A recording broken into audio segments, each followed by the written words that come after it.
Good morning students, कैसे हो? देखिए, आज हम श्वसन की क्रिया विधि के बारे में पढ़ेंगे, जो कि चैप्टर नंबर 11 है। श्वसन की क्रिया विधि, जिसे हम कह सकते हैं मैकेनिज्म ऑफ रेस्पिरेशन।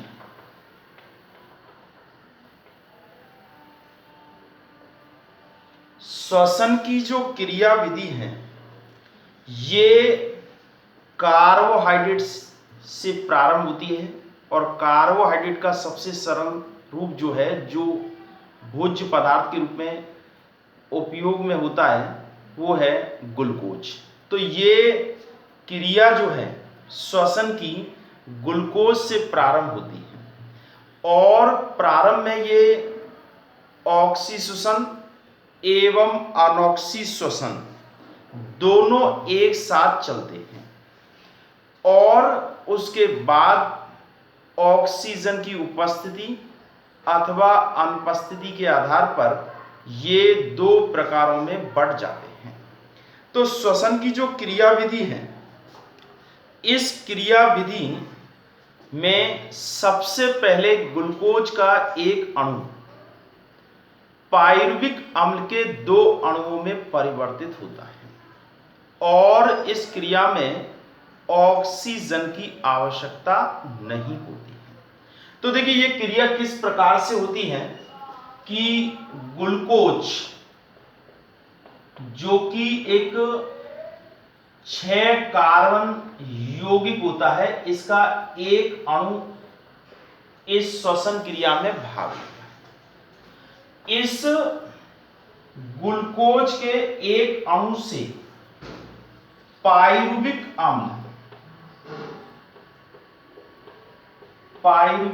अम्ल के दो अणु बनते हैं और ये पाइरुविक अम्ल जो है, ये 3 कार्बन यौगिक है, इसके दो अणु बनते हैं। ये जो ग्लूकोज से पाइरुविक अम्ल के बनने की जो क्रिया होती है, इस क्रिया को ग्लाइकोलाइसिस कहते हैं। ग्लाइकोलाइसिस इसलिए कहते हैं क्योंकि ग्लूकोज का लेसिस या लाइसिस होता है, अर्थात ग्लूकोज का अपघटन होता है। ये जो ग्लाइकोलाइसिस क्रिया है, इसको ईएमपी पथ वे कहा जाता है। ये जो ई है, ये ईएमपी, इस पूरे पद की जो क्रिया विधि को प्रस्तुत करने वाले जो वैज्ञानिक थे, उनके नाम के सरनेम का पहला अक्षर है। अर्थात ई का मतलब है एमडेन, एम का मतलब मेयरहॉफ और टी का मतलब है पार्नस। तो ये 3 वैज्ञानिक जो थे, इन्होंने इसकी खोज की। ये ग्लाइकोलाइसिस क्रिया ये कोशिका द्रव में होती है,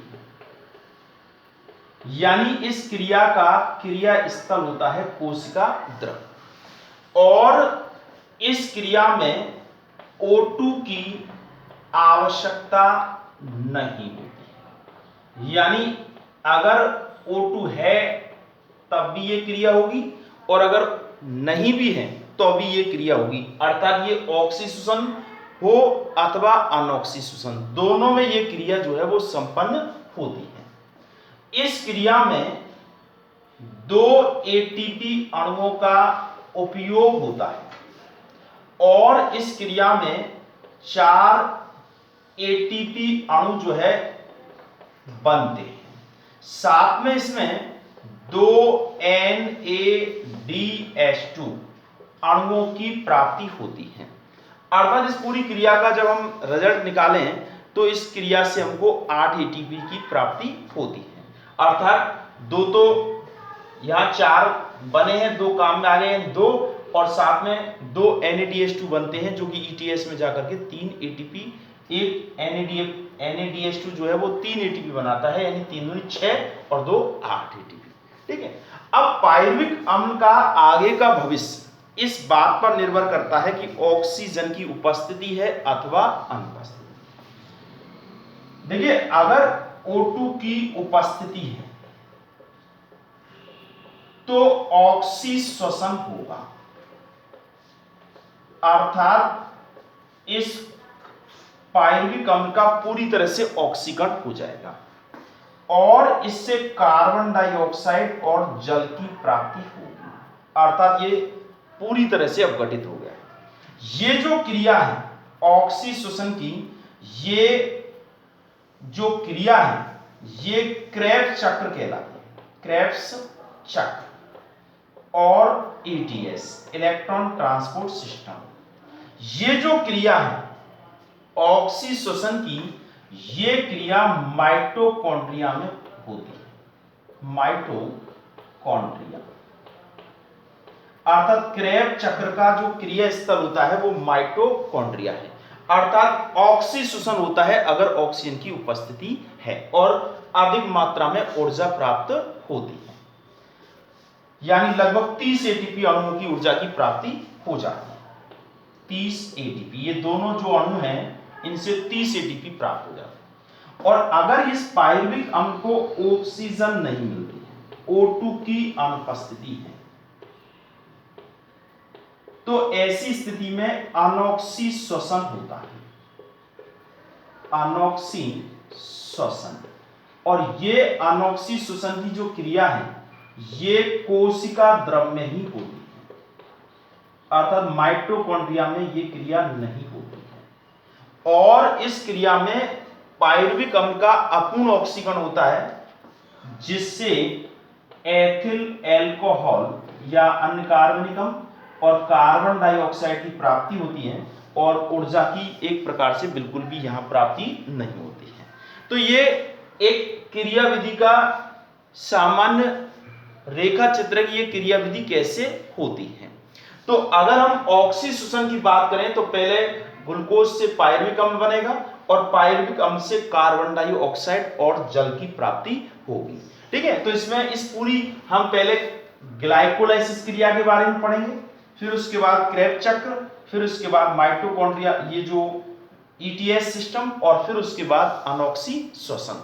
तो अब हम पढ़ते हैं ग्लाइकोलाइसिस, अर्थात ग्लाइकोलाइसिस क्या है। ठीक है, ग्लाइकोलाइसिस के बारे में। हाँ देखिए, ग्लाइकोलाइसिस, ये ग्लाइकोलाइसिस जो क्रिया है ये कोशिका द्रव में संपन्न, कोशिका द्रव्य में संपन्न होती। इस क्रिया में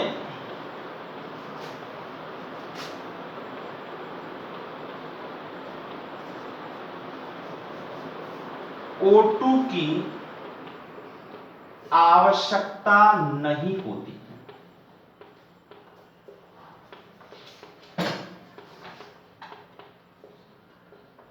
यानी ये ऑक्सीश्वसन हो चाहे अनॉक्सीश्वसन, दोनों में ये क्रिया होती है।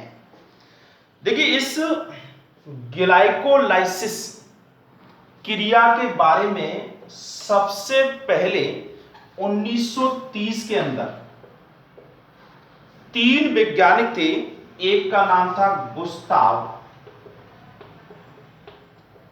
एमडन,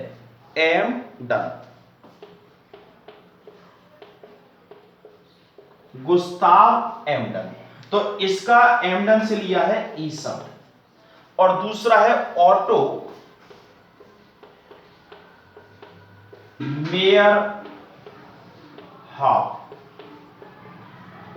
मेयरहॉफ से लेते हैं एम, और तीसरा है जे पार्नस, इससे लेते हैं पी। तो इस पूरी जो ग्लाइकोलाइसिस क्रिया है इसको EMP पाथवे भी कहते हैं, EMP पाथवे। और ये जो पूरी क्रिया है ये 10 चरणों में पूरी होती है, पूर्ण होती है।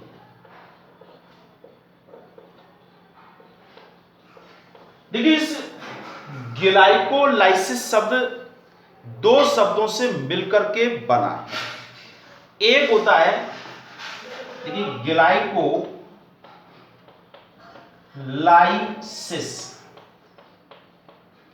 इस शब्द की उत्पत्ति दो से हुई है। एक तो है ग्लाइकोस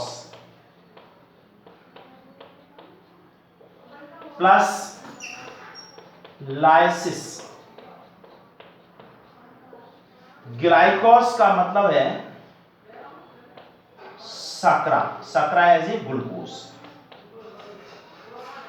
ग्लूकोज। और लाइसिस का मतलब है अपघटन, अपघटन।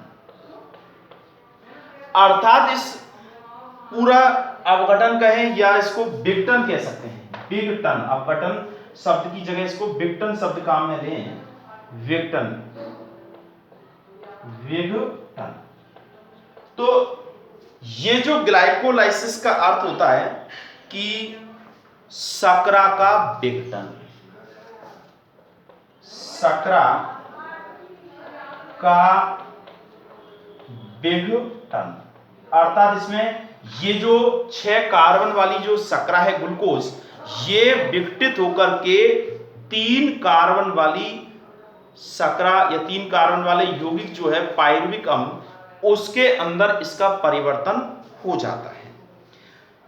ये जो ग्लाइकोलाइसिस है, इस क्रिया में 2 अणु पायरुविक अम्ल के बनते हैं एक ग्लूकोज के अणु के द्वारा।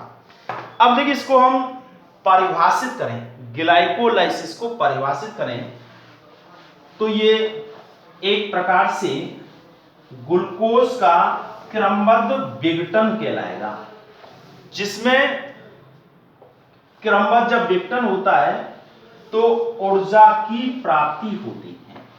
अर्थात एक तो वो विघटन होता है जिसमें लगातार पदार्थ अपघटित होता जाता है लेकिन ऊर्जा की प्राप्ति नहीं होती। तो इसकी जो परिभाषा है वो इस प्रकार से होगी कि ग्लूकोज के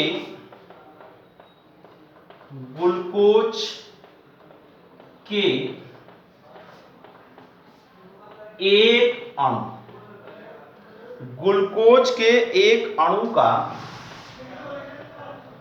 क्रमबद्ध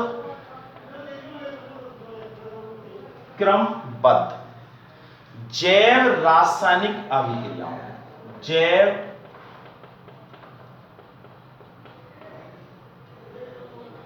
रासायनिक अभिक्रियाओं द्वारा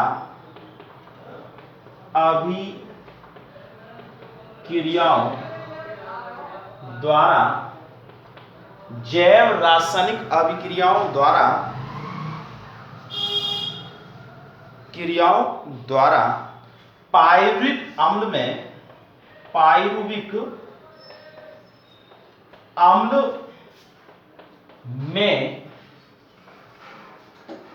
विघटित होकर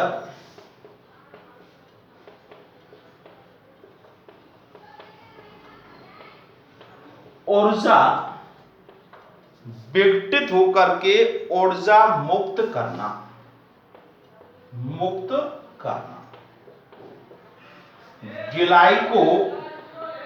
ग्लाइकोलाइसिस कहलाता है।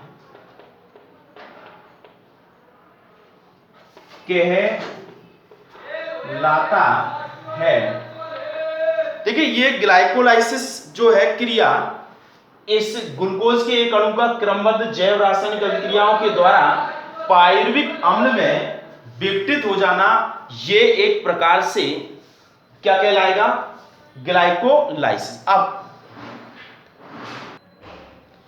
ग्लाइकोलाइसिस जो क्रिया है ये 10 चरणों में पूर्ण होती है और इस क्रिया में 3 पद हैं, एक तरह से 3 स्टेप हैं या 3 तरह की क्रियाएं होती हैं। सबसे पहले होता है ग्लूकोज का फास्फोरिलीकरण,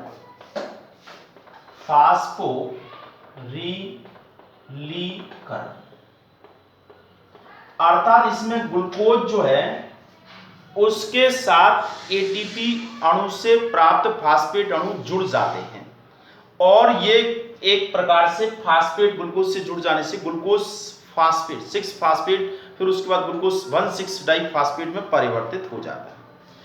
दूसरा है इसमें फास्फीकृत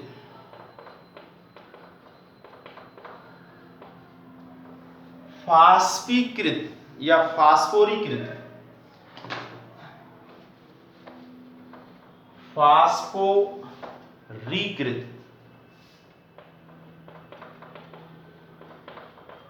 जिसमें फास्फेट समूह जुड़ा हुआ है। फास्फोरीकृत ग्लूकोज अणु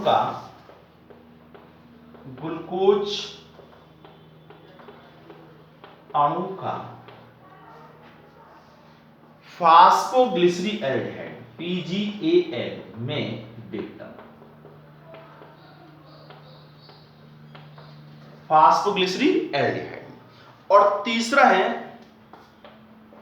पायरुविक अम्ल के 2 अणुओं का निर्माण। पायरुविक अम्ल के 2 अणुओं का निर्माण, यानी 3 प्रकार की क्रियाएं होती हैं। अब ये क्रियाएं किस तरह से होती हैं एक एक करके हम देंगे, क्योंकि टोटल स्टेपों की जो संख्या होती है वो इसमें 10 होती है। तो सबसे पहला स्टेप होगा ग्लूकोज का फास्फोरिलीकरण। ये किस प्रकार से होता है, देखिए इसमें सबसे पहले जो है ग्लूकोज का एक अणु जो कि 6 कार्बन यौगिक है, ये Mg+2 आयन की उपस्थिति में, मैग्नीशियम आयनों की उपस्थिति में ये एक तरह से, और यहां एक एंजाइम भी काम करता है, हेक्सोकाइनेज एंजाइम।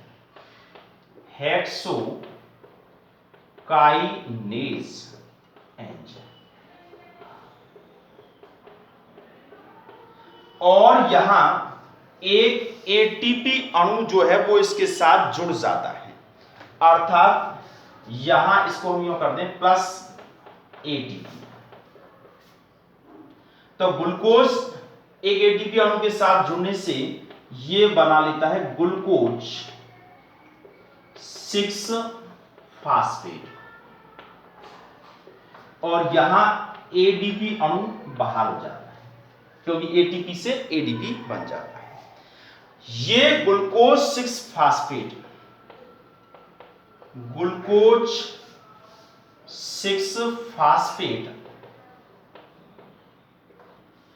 इस अणु का समायवीकरण होता है, अर्थात ये ग्लूकोज 6 फास्फेट जो है ये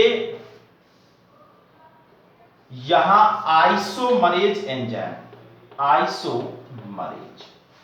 जो कि समायकता पैदा करता है, तो ग्लूकोज 6 फास्फेट जो है ये बन जाता है फ्रक्टोज 6 फास्फेट, अर्थात जो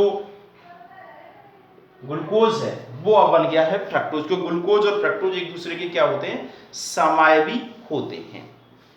ये पहला स्टेप हो गया, ये दूसरा। अब आता है फ्रक्टोज 6 फास्फेट। ये फ्रक्टोज 6 फास्फेट एक एटीपी के साथ फिर जुड़ता है, एटीपी, और ये क्रिया भी होती है मैग्नीशियम आयनों की उपस्थिति में, और ये भी हेक्सोकाइनेज इस तरह से कह सकते हैं, एंजाइम की उपस्थिति में होती है, और अब बन जाता है फ्रक्टोज 1,6 डाइफास्फेट।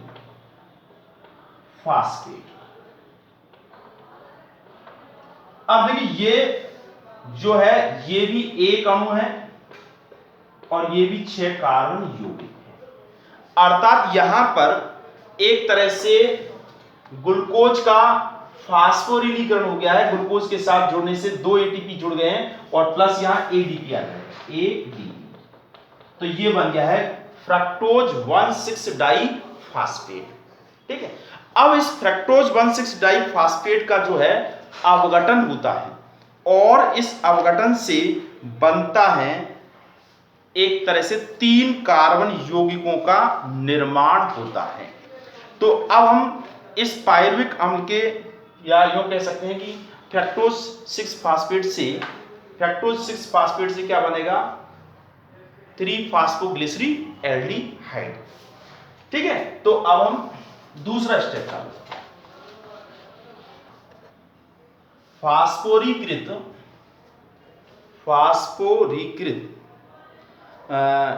ग्लूकोज अणु जिसमें फास्फेट समूह जुड़ गया है, अणु का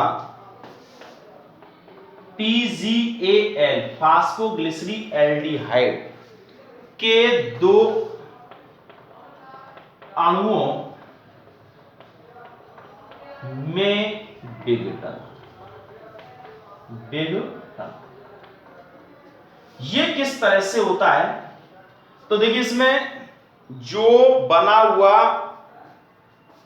फ्रक्टोज 1,6 डाइफॉस्फेट,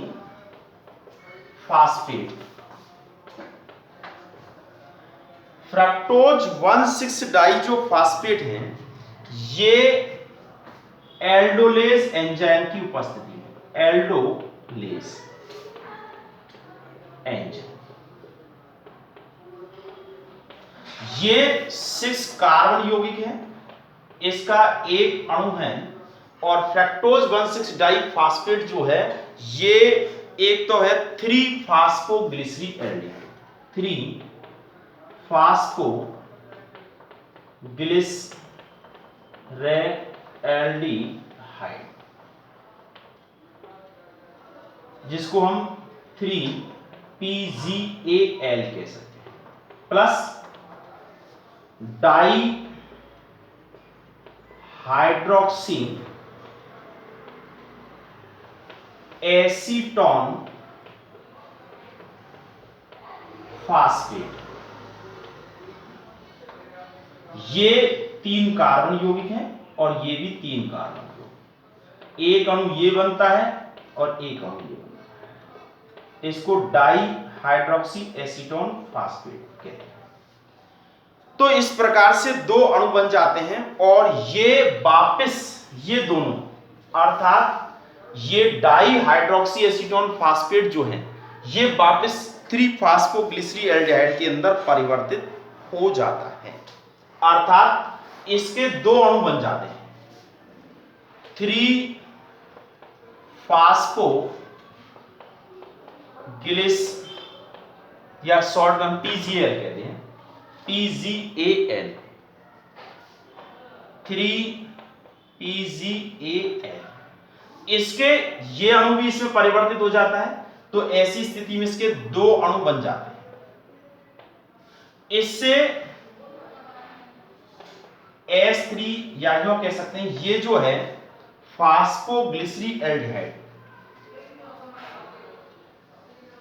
इससे 2 इस क्रिया में 2 S3PO4 जुड़ जाते हैं, फास्फोरिक अम्ल।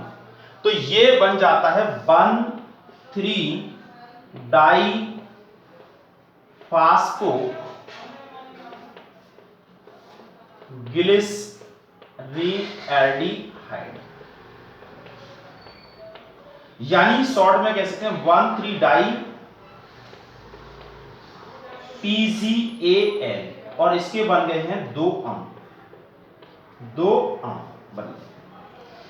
अब ये जो फॉस्फोग्लिसरीएल्डिहाइड के 2 अणु बन गए हैं, इन अणुओं से 1,3-डाइफॉस्फोग्लिसरिक अम्ल बनता है, अर्थात इनमें से हाइड्रोजन जो है वो मुक्त हो जाता है और हाइड्रोजन मुक्त होने से एक प्रकार से ये जो है ऊर्जा की एक तरह से प्राप्ति हो जाती है। अब ये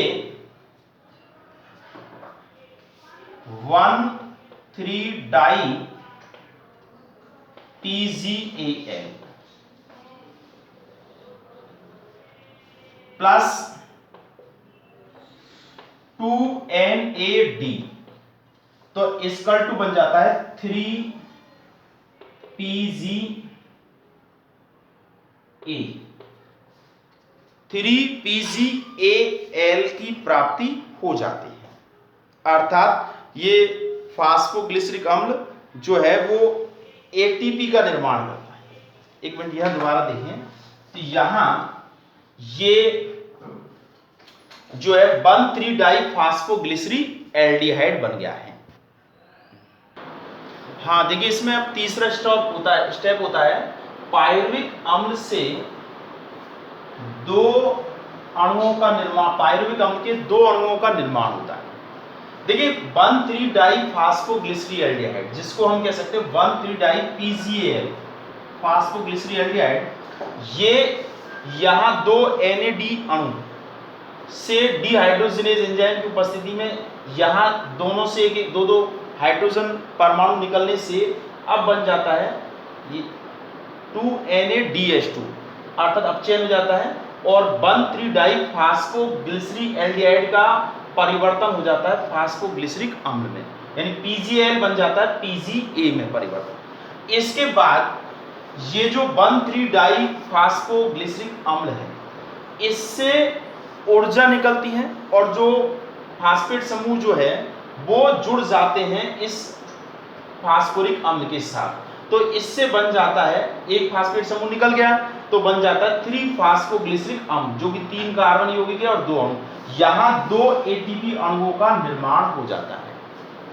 इसके बाद 3 फास्फोग्लिसरिक अम्ल जो ये बना है, ये म्यूटेज एंजाइम की उपस्थिति में समायवीकरण हो जाता है और बन जाता है 2 फास्फोग्लिसरिक अम्ल, जो कि 2 कार्बन 2 अणु बनते हैं, 3 कार्बन यौगिक हैं।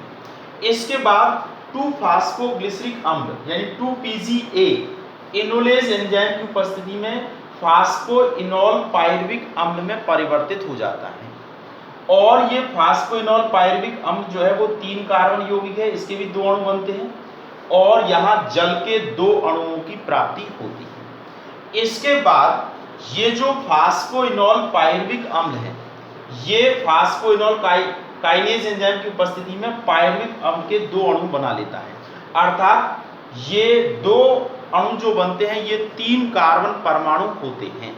तो इस प्रकार से ये जो ग्लाइकोलाइसिस की क्रिया है, ये पूरी क्रिया 10 स्टेपों में जाकर के होती है। 3 पद होते हैं, एक तो सबसे पहले ग्लूकोज का फास्फोरीकृत होना, उसके बाद उस PgAl अणु से का विघटन होना और उसके बाद पायरुविक अम्ल के 2 अणुओं का निर्माण होना। तो ये पूरी एक रेखा चित्र के रूप में क्रमबद्ध क्रिया है। यहाँ हम समझाने के लिए एक एक करके इसको अलग अलग करके बताया गया है। आगे इसको एक पूरा एक साथ 10 स्टेपों को बता करके और एक रेखा चित्र भी बनाया जाएगा, जो अक्सर परीक्षाओं में पूछा जाता है। ठीक है, तो इस तरह से आज आपको हमने ग्लाइकोलाइसिस क्रिया कहाँ होती है, कैसी होती है, किसके द्वारा, इसमें एक ग्लूकोज का अणु जो है वो पायरुविक अम्ल के 2 अणुओं में परिवर्तन हो जाता है, इन सब बारे में बातें की। ठीक है, आज का होमवर्क आप नोट कर लीजिएगा और उससे देखिए, आप लोग होमवर्क कुछ लोग करते नहीं हैं, ऐसी नहीं होना चाहिए। होमवर्क आप रेगुलर करिए, तभी तो पता चलेगा कि आप क्या पढ़ रहे हैं, कितना आपकी समझ में आ रहा है। तो होमवर्क की बारे डेली होना चाहिए। ठीक है, आज का होमवर्क आप नोट कर लीजिए।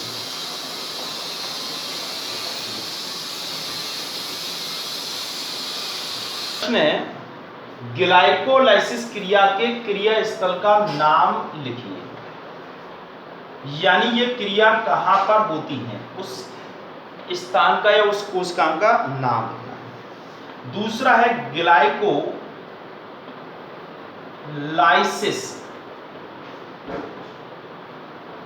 को EMP पाथवे क्यों कहते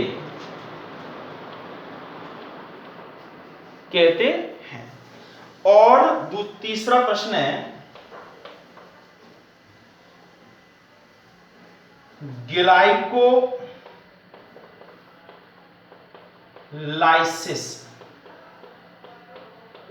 ग्लाइकोलाइसिस को परिभाषित कीजिए।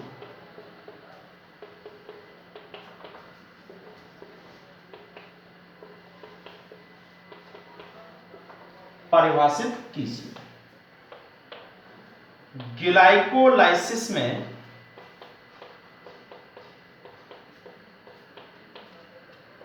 ग्लाइकोलाइसिस क्रिया के अंत में बनने वाले यौगिक का नाम लिखिए। ठीक है, तो इस तरह से ये 4 प्रश्न हैं। पहला प्रश्न है ग्लाइकोलाइसिस क्रिया के क्रिया स्थल का नाम लिखना है। दूसरा, ग्लाइकोलाइसिस को ईएमटी पाथवे क्यों कहते हैं, तो उसके रीजन बताना है कि भाई इसको इसलिए कहा जाता है। ग्लाइकोलाइसिस को परिभाषित करना है, ग्लाइकोलाइसिस में क्या होता है, और ग्लाइकोलाइसिस क्रिया के अंत में बनने वाले यौगिक का नाम भी लिखना है। ठीक है, तो ये ग्लाइकोलाइसिस क्रिया, यानी हमने आज क्रिया विधि की शुरुआत की है, और उस श्वसन की क्रिया विधि में जो है सबसे पहला कार्य होता है ग्लाइकोलाइसिस। चाहे वो ऑक्सी श्वसन हो चाहे अनॉक्सी श्वसन हो, दोनों में ग्लाइकोलाइसिस की क्रिया होती है।